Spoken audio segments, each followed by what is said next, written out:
కేసీఆర్ హరీష్ ఒత్తిడితోనే కాళేశ్వరం డిజైన్లకు ఆమోదం. కాళేశ్వరం కమిషన్ ఎదుట కుండబద్దలు కొట్టిన సిడిఓ మాజీ ఈఎన్సీ నరేందర్ రెడ్డి. పై స్థాయిలో మేము చూసుకుంటాం కదా, నీకేంటి ప్రాబ్లం అన్నారు. బలవంతంగా చెక్ లిస్ట్ పై సంతకాలు. బ్యారేజీల నిర్మాణం, నిర్వహణ, నాణ్యత అన్నింటిలోనూ తప్పిదాలు. సిడబ్ల్యూసీ ఆమోదం తర్వాత కూడా డిపిఆర్ లో మార్పు చేర్పులు. ప్రాజెక్టు ప్రతి డిజైన్ లోనూ తలదూర్చిన ఎల్ఎన్టీ కంపెనీ నిర్మాణాలను తనిఖీ చేసేందుకు గత ప్రభుత్వం తనను అనుమతించలేదని వెల్లడి. ఏమైందయ్యా అంటే ఈ ఇంజనీర్లు వీళ్ళంతా కలిసి సార్ ఇట్లా కట్టొద్దు సార్, ఇట్లా డిజైన్లు మారిస్తే ఉండదు సార్, ఈ ప్రాజెక్టు కూలిపోతుంది సార్, లక్షల కోట్ల రూపాయల ప్రజాధనం వృధా అవుతుంది సార్, ఇదంతా పబ్లిక్ పైసా సార్, దీన్ని నాగం చేయొద్దు సార్ అని చెప్పి ఇంజనీర్లు చెప్తే మీకెందుకు మేము చూసుకుంటాం కదా మీద అని హరీష్ రావు కేసీఆర్ ఇద్దరు బెదిరించి ఇంజనీర్లతో సంతకాలు పెట్టించారట. సంతకాలు పెట్టిస్తే ఇలా కూలిపోయింది. ఈ కూలిపోవడానికి కారణం ఏందని ఎంక్వైరీ చేస్తే ఇట్టెట్లా కట్టిరా అంటే మాదేం లేదు సార్, వీళ్ళిద్దరు మమ్మల్ని బెదిరించి సంతకాలు పెట్టిస్తే మేము పెట్టినాం, మా తప్పేం లేదు. వీళ్ళు కాళేశ్వరంలో వేల కోట్ల రూపాయలు దోసుక తింటందుకు మామ అల్లుడు కొడుకు ఆడినటువంటి డ్రామా ఇదని కాళేశ్వరం డ్రామా మొత్తం నిన్న బయట పెట్టారు. ఇక ఈ అంశం బయటపడుతుందని, ఇంకోవైపు నరేంద్ర మోడీ గారి పైన కాంగ్రెస్ పార్టీ తిరుగుబాటు చేస్తుందని, ఈ అంశాలు డైవర్ట్ చేయడానికి వీళ్ళు రైతు దుకాణం తెరిచిరు. నిన్న రైతు దుకాణం తెరిచి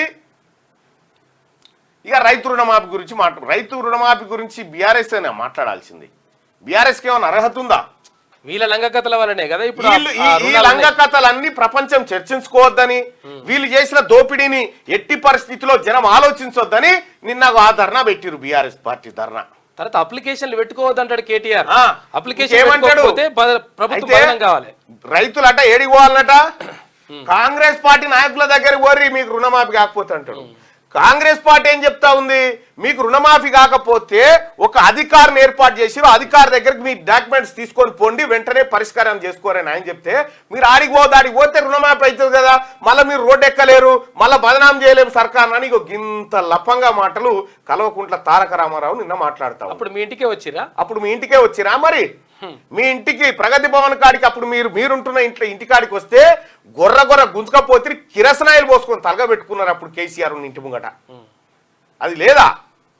ఇవాళ రైతులను రెచ్చగొట్టి, రైతులను ప్రభుత్వం మీదకి రెచ్చగొట్టి మాకు రుణమాఫీ కాలేదు, మాకు ఇది కాలేదని, రుణమాఫీ చేయడానికి టెక్నికల్ సమస్యలు ఉన్న విషయాన్ని ఉత్తమ్ కుమార్ రెడ్డి గారు, బట్టి గారు, ముఖ్యమంత్రి గారు 100 సార్లు చెప్పారు. ఈ మాట క్లియర్ గా చెప్పారు, చేస్తామని చెప్తున్నారు. నీకు నిజంగా బీఆర్ఎస్ పార్టీకి చిత్తశుద్ధి ఉంటే ఏ రైతులకైతే రాలేదో ఆ రైతుల లిస్టు తీసుకొని ఆ అధికారిని పెట్టకాడ తీసుకుపోయి వీళ్ళకి ఎందుకు కాలేదు అని చెప్పి దగ్గర చెప్పి నీకు సోయింటే, రైతుల క్షేమాన్ని కొడితే ఆ పని చేయవు.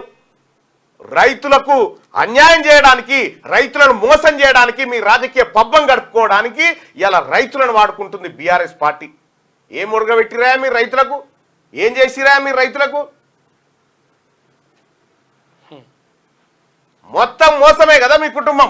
ఇవాళ రైతుల కోసం అక్కర రావాల్సినటువంటి కాళేశ్వరం ప్రాజెక్టు ఎందుకు గచ్చి తప్పిపోయింది? ఇవాళ 1,00,000 కోట్ల ప్రాజెక్ట్ ఎటుపోయింది? దీని మీద చర్చ జరగాలి. రైతు సోదరులారా, ఈ 1,00,000 కోట్లలో మీకు తలా ఒక 2 లక్షల రూపాయల పైసలు ఉన్నాయి. అలా ఎక్కడ 2 లక్షలు? 34 అంటే 6 లక్షలు. ఒక్కొక్క రైతు 6 లక్షల రూపాయలు మింగిరు. ఒక్కొక్క రైతు పేరు మీద 6 లక్షల రూపాయలు మింగిరు కేసీఆర్, ఆయన అల్లుడు, ఆ తర్వాత కేటీఆర్. రైతు ఏమంటుండ్రు? ఇగో మరి నిజంగా కేసీఆర్ మాఫ్ చేయకపోతే ఇంతమంది ధర్నాకోలేదు. ఇప్పుడు బలమైనరు అప్పుడు ధర్నాకు బలపర ఏం మా పైనోడు పోయిండు, మా బియ్యనోడు ఇట పోయిండు. అంటే ఇది దౌర్జన్యమా లేకపోతే రేవంత్ అన్న మీద కోపమా? మీకు కావాలనుకుంటే అక్కడ పోయి బ్యాంకులో చెక్ చేసుకొని ఏమన్నా ప్రాబ్లం ఉంటే సాల్వ్ చేసుకోరు. కానీ వికెటార్ నాకు పోయి డౌన్ రేవంత్ రెడ్డి డౌన్ అంటే ఏందిరా? రేవంత్ రెడ్డి ఏమన్నా వీక్తారా మీరు? రైతుల స్పందన అది ఒరిజినల్ గా. అంటే బీఆర్ఎస్ పార్టీ ఈ రకంగా ప్రజలను మిస్లీడ్ చేస్తా ఉంది. నేను చెప్తా ఉన్నా, ఎన్నికల సంఘానికి చెప్తా ఉన్నా, ప్రజల్ని తప్పుదోవ పట్టిస్తూ, ప్రజల్ని కన్ఫ్యూజన్ గురి చేస్తూ, ప్రజల్లో భయాందోళనలు రేకెత్తిస్తున్నటువంటి బీఆర్ఎస్ పార్టీ గుర్తింపును రద్దు చేయాలి. బీఆర్ఎస్ పార్టీ గుర్తింపును రద్దు చేసి ఆ పార్టీలో ఉన్నటువంటి వాళ్ళని ఖచ్చితంగా శిక్షించాలి. ఈ కార్యక్రమం ఏది? ప్రజలను మిస్లీడ్ చేస్తున్నటువంటి వీళ్ళని. ఇలా రైతు సోదరులారా, 2 లక్షల రుణమాఫీ పంచాయతీ ఇది. ఓకే, 2 లక్షల రుణమాఫీ చేస్తామని కాంగ్రెస్ పార్టీ హామీ ఇచ్చింది. మేమందరం చెప్పినాం. మా నాయకుడు రాహుల్ గాంధీ గారు చెప్పిండు. రాహుల్ గాంధీ గారి మాట ప్రకారం 100కు 100% 2 లక్షల రుణమాఫీ చేసి తీరుతాం. ఇది మాకు శిలాశాసనం అని మన ముఖ్యమంత్రి గారు కూడా చెప్పిండు. ఇప్పుడు చెప్పండి ఒక మాట, ఇక్కడ 2 లక్షల రూపాయలు దిట్టు పెడితే కాళేశ్వరం 1,00,000 కోట్లు కదా, 1,00,000 కోట్లు అంటే దాదాపుగా ఒక్కొక్క రైతు పేరు మీద 6 లక్షలు.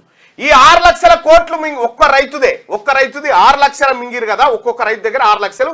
కేసీఆర్, హరీష్ రావు వీళ్ళు మింగిరు. దీని గురించి ఎవడు మాట్లాడాలి? 2 లక్షలు పెద్దదా 6 లక్షలు పెద్దదా?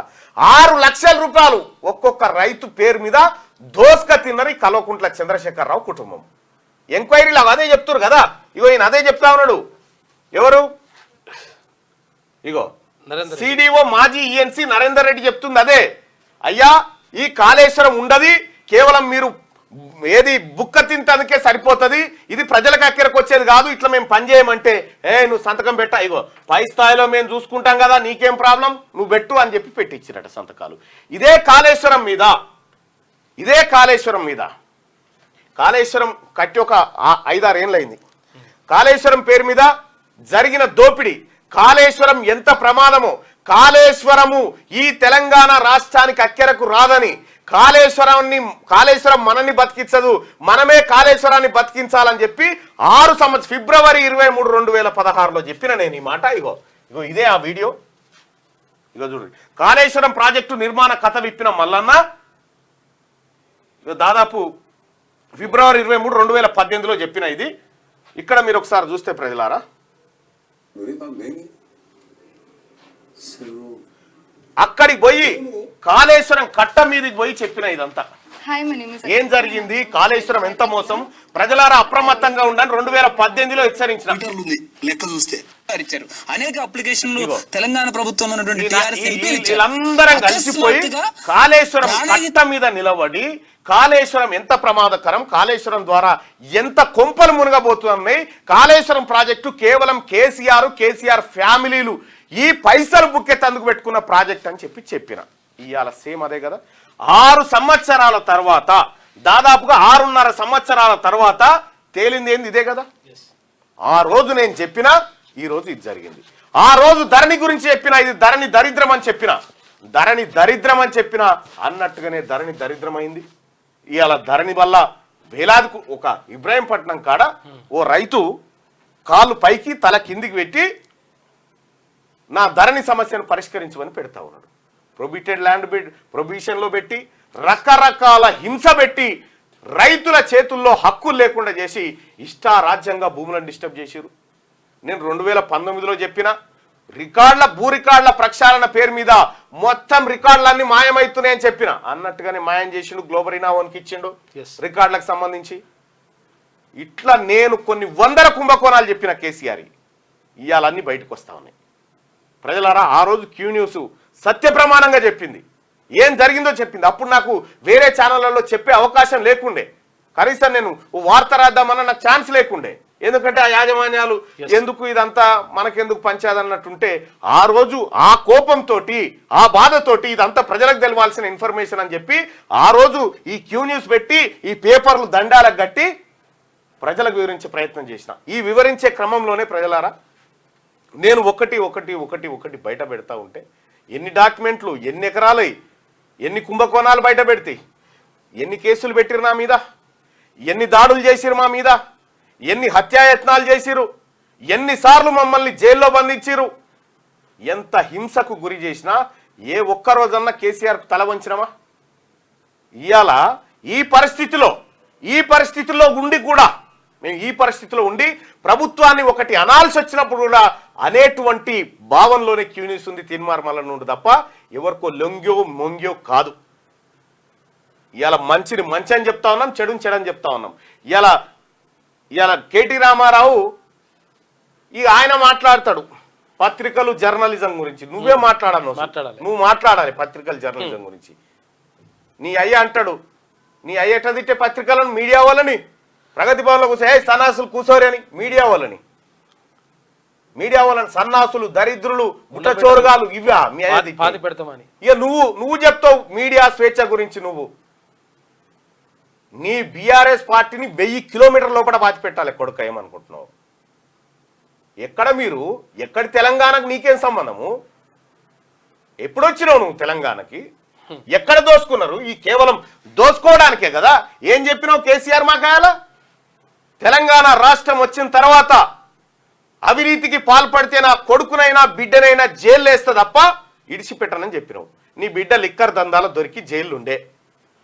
నువ్వు ఏకపోతివి బతుకమ్మ చీరల స్కాము, గొర్రెల స్కాము, బర్రెల స్కాము, కరెంటు స్కాము, ఇటు కాళేశ్వరం స్కాము, ఈ సుందిలా స్కాము, ఎక్కడ చూసినా స్కాములే. నీ కొడుకు, నీ అల్లుడు, నీ బిడ్డ, మీరు నలుగురే మేసిరు కదా.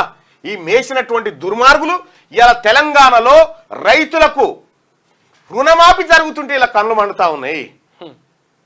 ఉన్నదో లేదో చదువుకుంటా ఇంత రైతులకు ముద్దెక్కువ తినిపిద్దామని ప్రభుత్వం ముందుకు పోతా ఉంటే, రైతుల కడుపు నింపుదాము, రైతన్న కన్నీరు పెట్టకుండా చూద్దామని చెప్పి కాంగ్రెస్ పార్టీ ప్రభుత్వం ముందుకు పోతా ఉంటే ఈ ధర్నాలు చేసి డ్రామాలు అయిలే. ఈ కాళేశ్వరం మీద ముఖ్యమంత్రి గారు, ఈ కాళేశ్వరం మీద దీని సంగతి ఏం తేల్చాలి, అతి వేగంగా తేల్చాల్సిందే.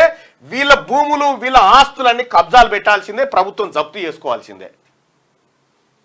కేటీ రామారావు అంటాడు మొత్తం హైదరాబాద్ లో లక్షల స్క్వేర్ ఫీట్స్ కొట్టి పారేసిండు, వేలాది ఎకరాల భూములు కొట్టేసిండు.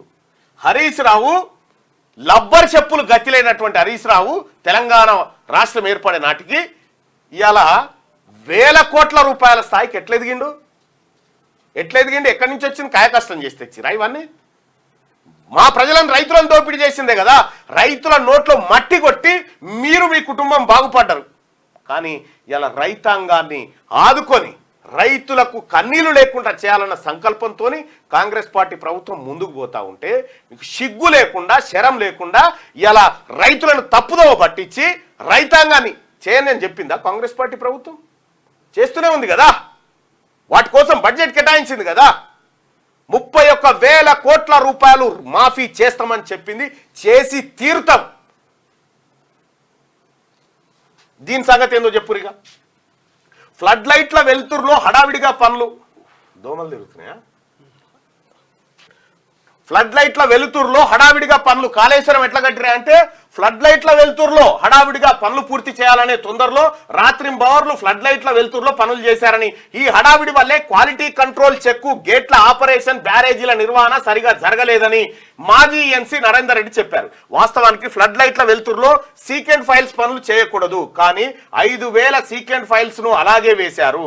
మేడిగడ్డ బ్యారేజీ డ్యామేజ్ అయ్యాక చక్కదిద్దడానికి అవకాశం ఉన్నా పట్టించుకోలేదు. డిజైన్ విషయంలో సిడిఓ సిఈగా నాపై అప్పటి సీఎం, ఇరిగేషన్ మంత్రులు ఎలా ఒత్తిడి తీసుకొచ్చారో నిర్మాణం విషయంలోనూ అదే తరహా హడావిడి చేశారు. అందువల్లే నష్టం జరిగింది. డ్యామ్ తో పోలిస్తే బ్యారేజీలకు కొన్ని పరిమితులు, అనుకూలతలు ఉంటాయి. వాటిని దృష్టిలో పెట్టుకుని రెగ్యులర్ గా, పీరియాడికల్ గా జరగాల్సిన తనిఖీలు, దిద్దుబాటు చర్యలు, మెయింటెనెన్స్ తదితరాలను చేపట్టాల్సి ఉన్నది. కానీ ఈ అంశాలను కనీస ప్రాధాన్యత ఇవ్వలేదు. నిజానికి బ్యారేజీలకు డిజైన్, డ్రాయింగ్ రూపొందించిన తర్వాత అందుకు తగినట్లు నిర్మాణం జరుగుతున్నదో లేదో చూడాల్సిన బాధ్యత సిడిఓ, చీఫ్ ఇంజనీర్దే. కానీ అందులో నాకు ఎలాంటి రోల్ లేకుండా పోయింది. చెకింగ్ చేసే అవకాశం ఇవ్వలేదని ఆయన వాపోయారు. తాను ఏనాడు కాళేశ్వరంపై జరిగిన చర్చలు, సమావేశాల్లో పాల్గొననందున ఆ ప్రాజెక్టు ప్రతిపాదనలు, కాన్సెప్ట్ ఎవరిదో తనకు తెలియదని కమిషన్ కు నరేందర్ రెడ్డి తేల్చి చెప్పారు. ఇప్పుడు చెప్పు హరీష్ రావు, నువ్వు ఎంత దొంగవో ఈ ప్రపంచానికి తెలవాల్సిన అవసరం ఉంది. నీ అంత దొంగ నాటి సీఎం కేసీఆర్, ఇరిగేషన్ శాఖ మంత్రి హరీష్ రావు ఒత్తిళ్లతోనే కాళేశ్వరం ప్రాజెక్టు డిజైన్లకు ఆమోదం తెలిపానని స్టేట్ సిడిఓ మాజీ ఈఎన్సీ నరేందర్ రెడ్డి తెలిపారు. ప్రాజెక్టు డిజైన్లను పరిశీలించేందుకు తనకు కనీసం సమయం కూడా ఇవ్వలేదని చెప్పారు. ఈ మేర కాళేశ్వరం కమిషన్ అంగీకరించారు. తప్పు జరిగింది, తప్పు చేసింది కేసీఆర్, హరీష్ రావు అని చెప్పి మాజీ ఈఎన్సీ నరేందర్ రెడ్డి కుండబద్దలు కొట్టినట్టు కమిషన్ కూడా చెప్పేశాడు. కాళేశ్వరం ప్రాజెక్టులో అవకతవకలపై విచారణ చేస్తున్న justice PC Ghosh commission open కోర్టులో భాగంగా గురువారం సిడిఓ మాజీ ఈఎన్సీ నరేందర్ రెడ్డిని క్రాస్ ఎగ్జామినేషన్ చేసింది. ఈ సందర్భంగా జస్టిస్ పిసి ఘోష్ అడిగిన ప్రశ్నలకు నరేందర్ రెడ్డి సమాధానాలు ఇచ్చారు. బ్యారేజీల నిర్మాణం, నిర్వహణ, క్వాలిటీ చెకింగ్ ఇలా అన్నింటిలోనూ తప్పులు జరిగాయని ఆయన వెల్లడించారు. కాళేశ్వరం డిజైన్లలో హైడ్రాలజీ, ఇన్వెస్టిగేషన్ సంబంధించిన అంశాలతో నాకు ఎలాంటి సంబంధం లేదు. అలాంటప్పుడు చెక్ లిస్ట్ మొత్తానికి బాధ్యత వహిస్తూ సంతకం చేయలేనని హైదరాబాద్ లోని కాళేశ్వరం చీఫ్ ఇంజనీర్ కు తేల్చి చెప్పాను. ఆ వెంటనే నాపై ఒత్తిళ్లు మొదలయ్యాయి. పై అధికారులు అప్పటి సీఎం కేసీఆర్, ఇరిగేషన్ మంత్రి హరీష్ రావు ఫోన్లు చేసి చెప్పారు, పై స్థాయిలో మేము ఉన్నాం కదా, మీకేం ప్రాబ్లం, సంతకాలు పెట్టండి అంటూ నాతో బలవంతంగా సంతకాలు తీసుకున్నారు అని కమిషనర్ నరేందర్ రెడ్డి వాపోయాడు.